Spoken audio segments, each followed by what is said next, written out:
Hello, and welcome to Youth Positively Speaking. My name is Paige Ewing, and I work with Prevention Resources as the multimedia specialist for Positive Youth.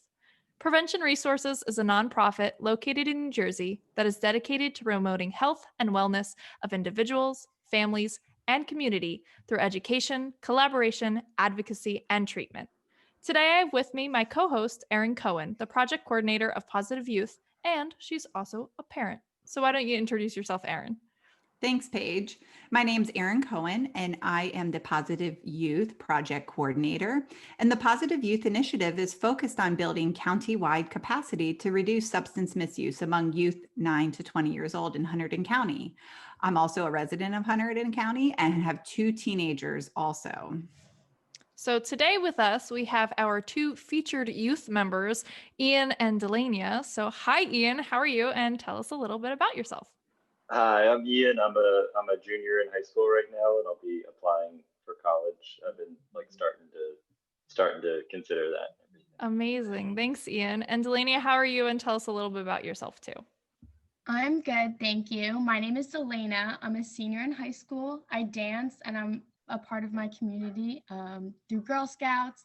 I'm part of a program called Teen Pep at my high school, and I am in the middle of applying to colleges right now. Wow, great.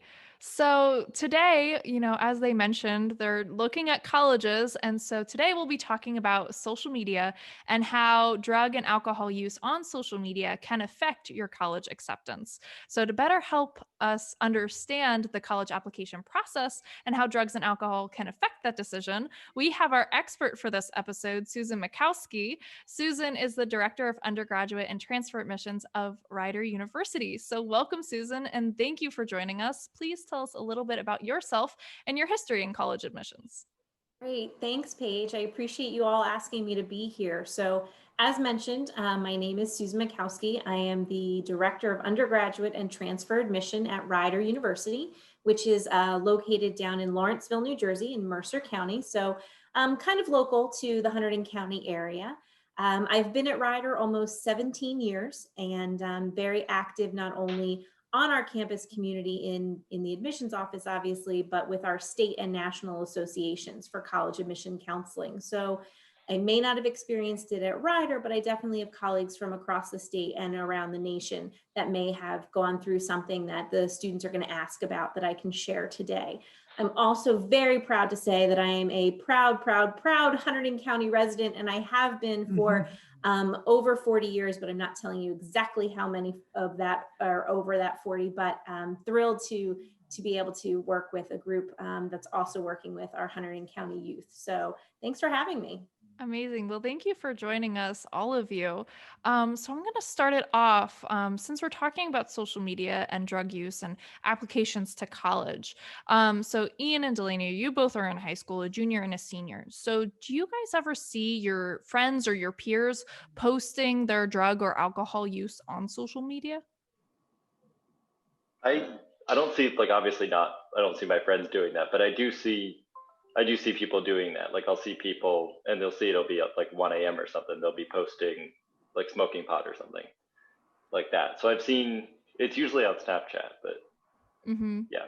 It is interesting that you say that it's Snapchat, Ian, because even last month we talked on our podcast about marijuana, and one of our youth was talking about friends using marijuana and posting it on Snapchat, thinking that posting it on Snapchat, it disappears and it's gone. Right. And Delaney, have you seen that with your friends or peers too? Like people either smoking marijuana or drinking? Yes, there's actually another app called Visco. It's like kind of like an artsy app. And I've seen people post pictures of them like using like drugs and like posting pictures with like pills in their mouth, thinking it makes them look like super cool and super edgy, when in reality, everybody can see that and it's just like super inappropriate.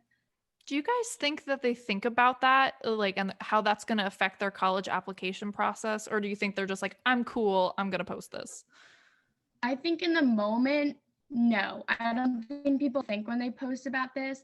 I think it's something that when they look back, they will 100% regret it because they don't know who saw it, they don't know who screenshotted it, they don't know where on the internet it went, and there's really nothing they can do about it after you post it.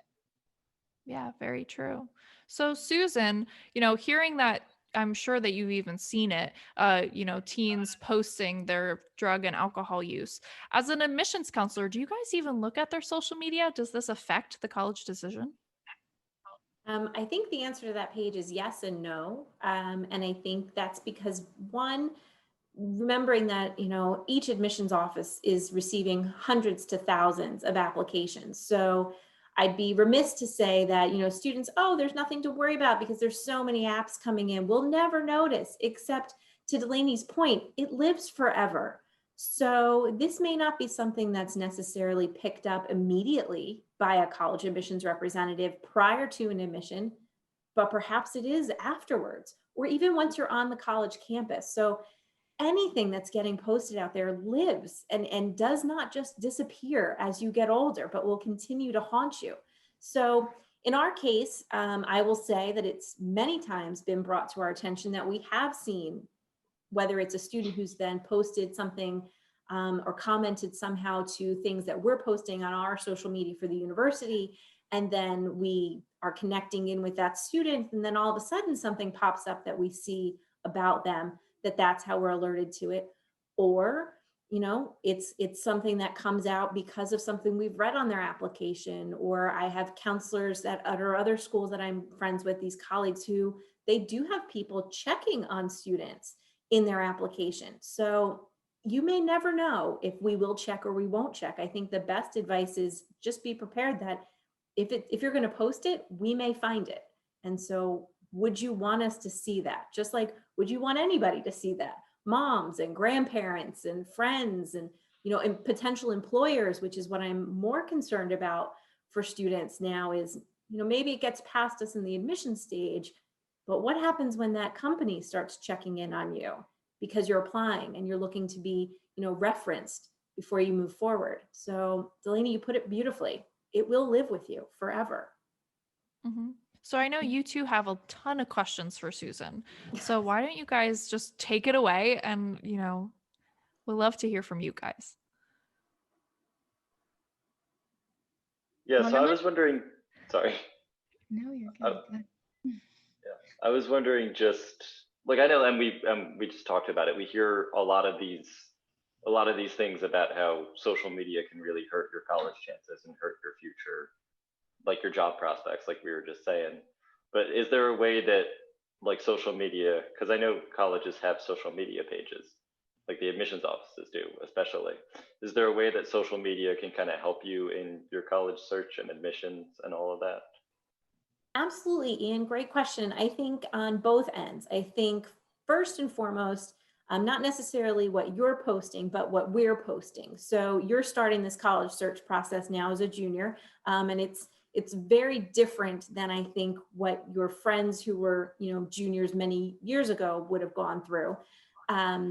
So using our social media to get a sense of what campus looks like, what type of student is there, what opportunities are there, what kind of environment are you potentially getting into, and would that fit you? Does that feel right? Does it look right? Because it is much more real. That's the whole point of social media, right? We're trying to be real, quote unquote. So what are you seeing in their Instagram, in their Facebook? Is this the type of place that you yourself feel like you would fit?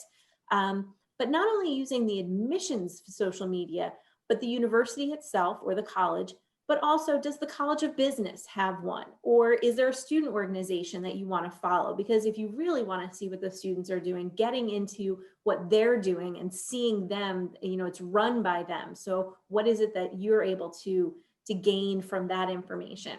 On the flip side, more and more colleges, because of this remote environment that we're in, are going to want to get to know you, but we have to do it virtually. So maybe it is that we want you to post something on your social media and tag us so that we can then, check that and see what you're posting and connect in a good way.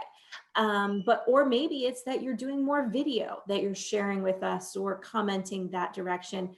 just to get to know you. So you as a representative of yourself on social media, you're going to want to make certain that it's the best of what you can offer. So that is what we're hoping to see as we look to make that decision of, are you also a good fit for our community? And not only just, do you feel that you're a good fit for our community? So I think connecting in with the school and making certain that on both ends, we're offering something for each other would be very helpful. I think Ian made a really great point with that, talking about the benefits of social media as well. And I did read some things about how students actually use their social media as a way for the university to understand who they are as a person. So it is great to use social media for that purpose. To go off of that, one of my questions was, do colleges and universities prefer students who are present on social media or students who typically don't have social media accounts at all? Wow, great question. So Delaney, honestly, I think it depends. Because we understand the students that are choosing not to be on social media.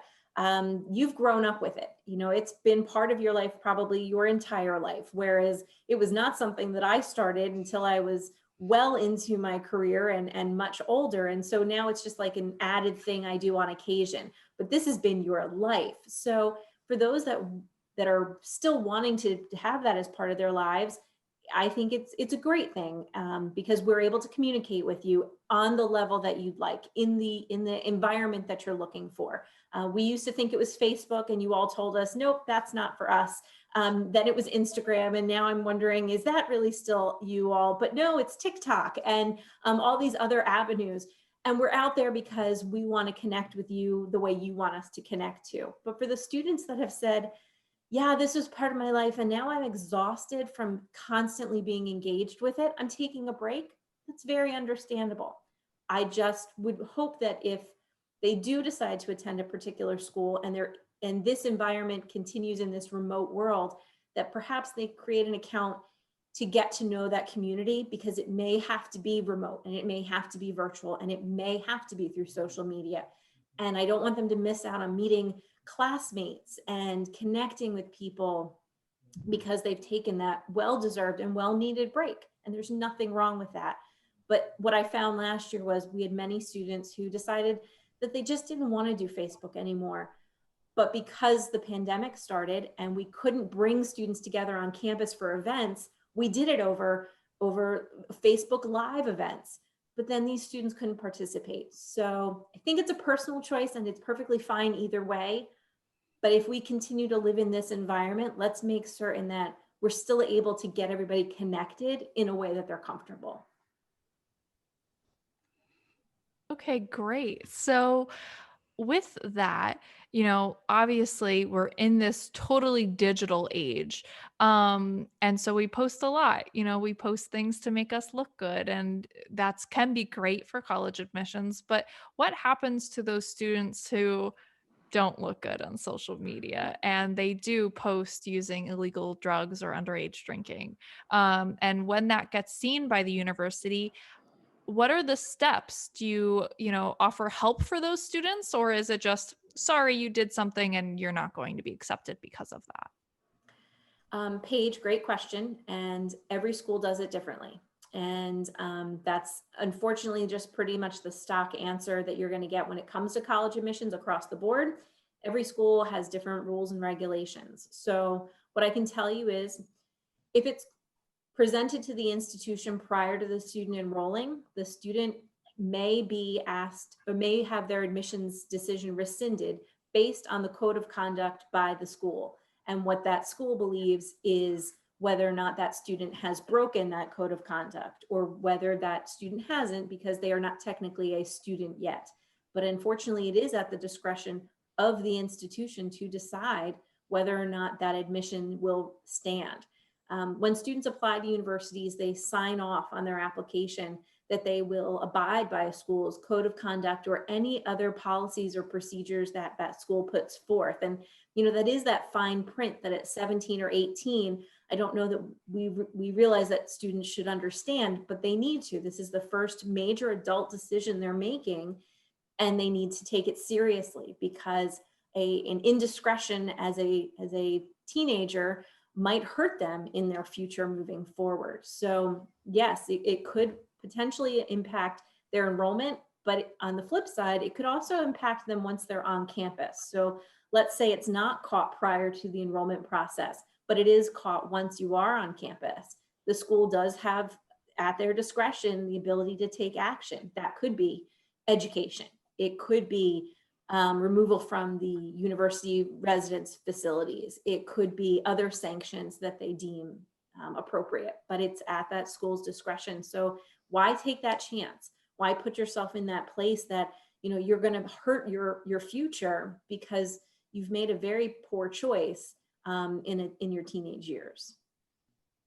One of the things, Susan, that we talk to our youth about all the time when it comes to substances with drugs and alcohol and nicotine is that their brains are not fully developed until around the age of 25.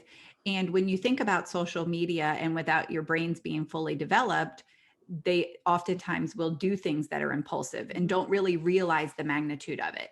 But just like what Susan was saying, it depends on the college. I was reading an article from the New York Times this summer about multiple universities that saw students using racial slurs, depicting things with George Floyd, things to that nature, and they took away those college acceptance. So the students were on their way. It was in the summer. They had already been accepted. Some of them were star football players going to play football, things to that nature. And based on one decision they made, they lost out on something huge that they had been working so long for. So it's really tough, I think, especially, you know, I have two high schoolers who are starting to think about college, and I always talk to them also about social media and what they're posting and making sure that they're not posting anything that can be controversial or haunt them in the future. So we have to remember, Ian and Delana, right, that our brains aren't fully developed and we need to make smart choices as best as we can. Well, and to that point, Erin, it's also, you know, it was the racial situation that occurred this summer that came to a head, but it could be anything. So when you fill out that application, you are saying that every piece of information that you're providing is accurate and truthful. And so if at any point I see that you know, something else has come up that we learn about, it could be just as simple as that's what gets your admissions decision rescinded. So every choice that's made is so very important. Even if you're, you know, even if you're not sure that it's the right choice, every choice can make such a difference in this process, from something that you might think is absolutely silly and benign to something very, very serious that I hope you would realize before you actually move forward with it. But social media now, it's out there, you're out there, and it's not only what you post, but what you tag yourself in or what you get tagged in. Being very cautious. It goes back to, I remember being little and, you know, who are your friends and who are you hanging out with?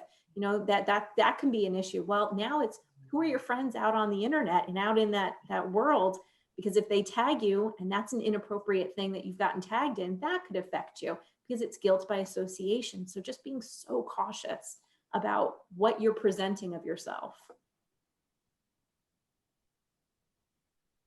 Another question I had was, do you have like a rough estimation of the amount of kids you turn away each year based off of like illegal substance abuse or like inappropriate behavior on social media, or just like is it a common thing you do, or is it very rare?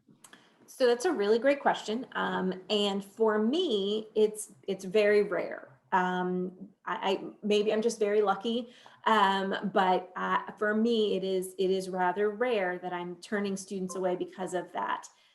Because again, I'm not going out and checking all 10,000 applications, but it is becoming more common that this is becoming something that I am becoming aware of, that it's being brought to our attention at some point during the process.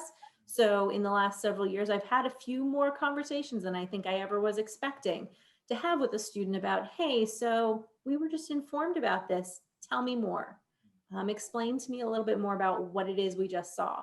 I do have colleagues at larger institutions that are seeing this much more frequently because they have a larger applicant pool. They also have a lot more resource to put into observing students or getting more input from the students. So whether you're thinking about a smaller institution like ourselves, who's only getting 10,000 applications, or whether you are applying to a much, much larger institution, it could happen. So why take that risk and be put into a place that you're hurting that potential future, that potential school that you could have considered.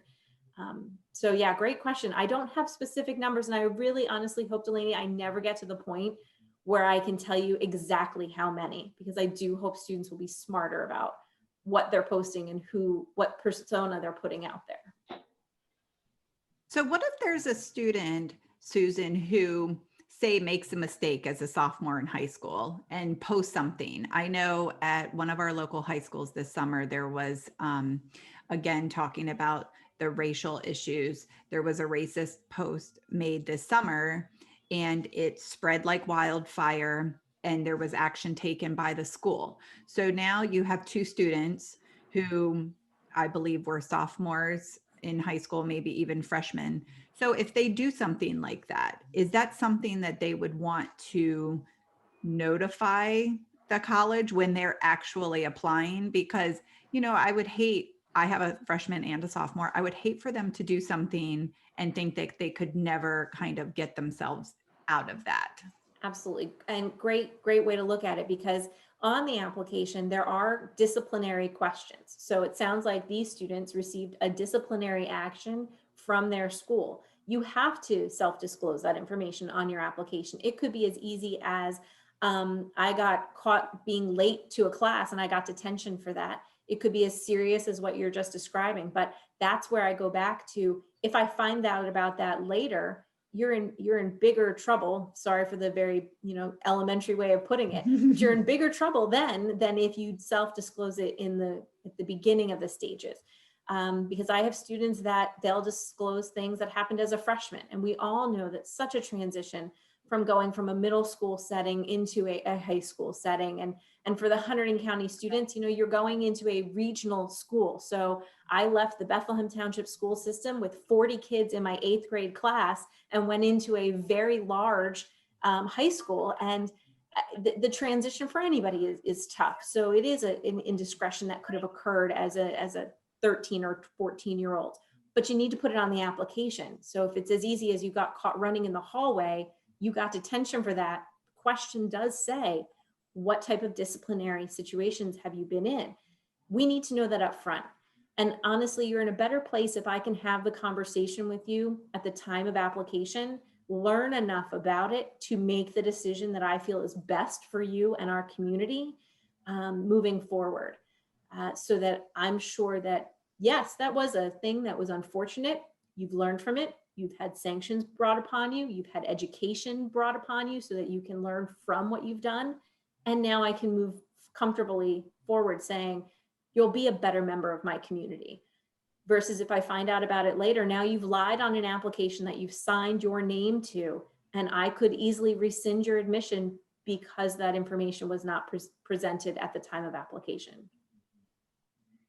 And I think that's a huge and really important message, is that, whether you're looking at college admissions or even just looking at like overall prevention, like we are not here to demonize you for something that you've done. We are here to help you and make you be able to learn from your mistakes and to grow from your mistakes so that you can lead a healthier, happier life.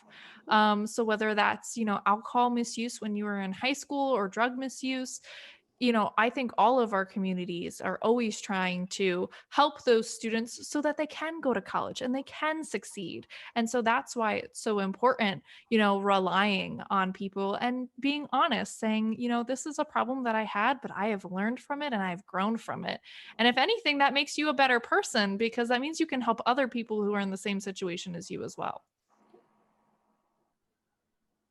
So I was just wondering, like, clearly we've talked about there's a lot of benefits and there's a lot of risk involved with social media. Like what kind of advice would you give to someone our age about using social media? Like about posting, how much we post, like the types of things we post? That's really great, Ian. I love that because to be honest, I think this is advice for anybody using social media. Think about it before you post it. And do you need to tell us everything?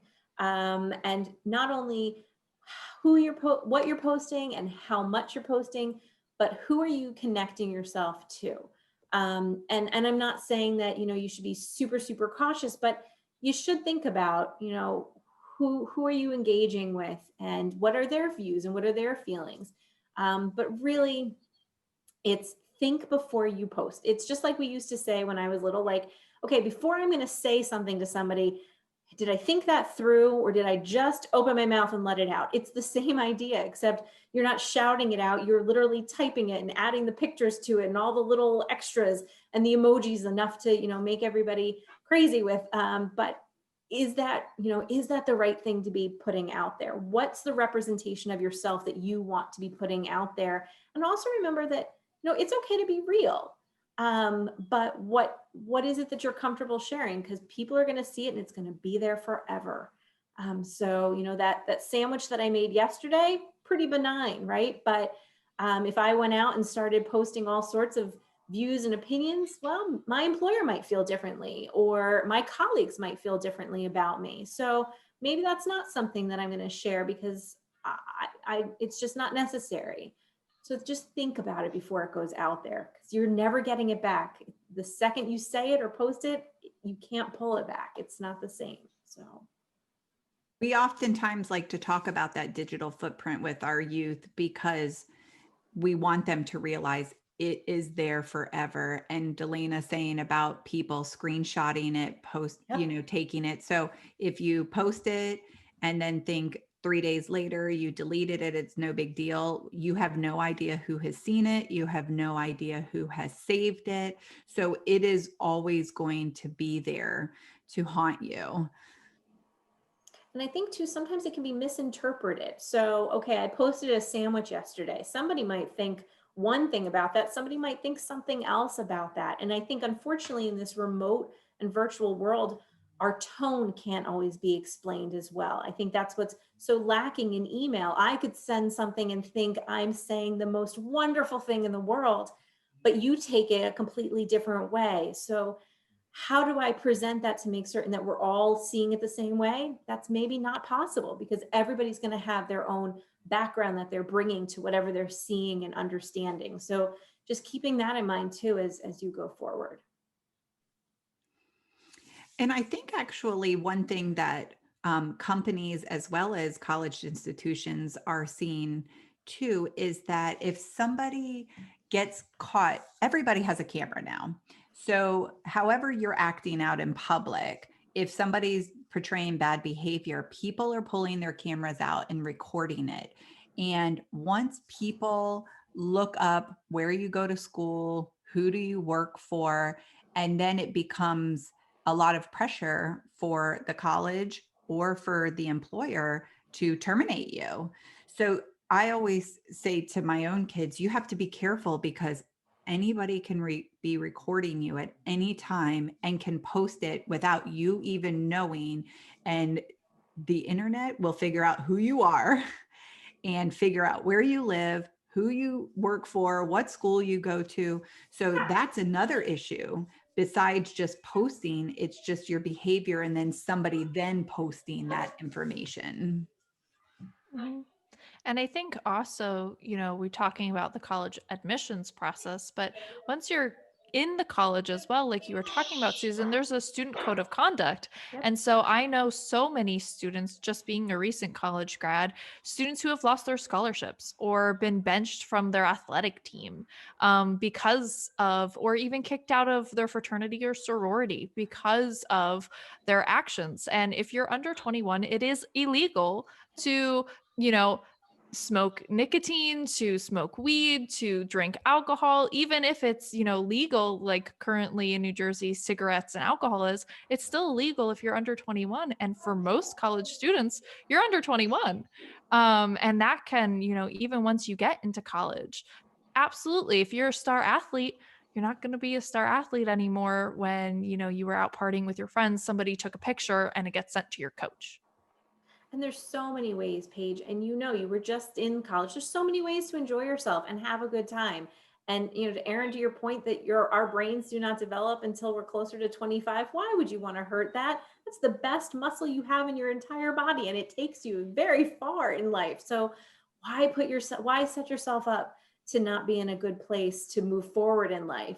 Because this sounded like so much fun. Well, is it really going to be so much fun if you can't continue at that college, or you can't continue in activities that you were so excited to start off with? There's no reason to put yourself up to that concern. When you're legal, and if it is something you want to get involved in, great. But at the moment, is it worth it? I just don't think so. But that's why we're here today, right? So Exactly. So I just want to say thank you so much to both Ian and Elena for joining us on today's podcast. And of course, thank you to our expert, Susan, for giving us just such great information about the college admissions process and on social media in general.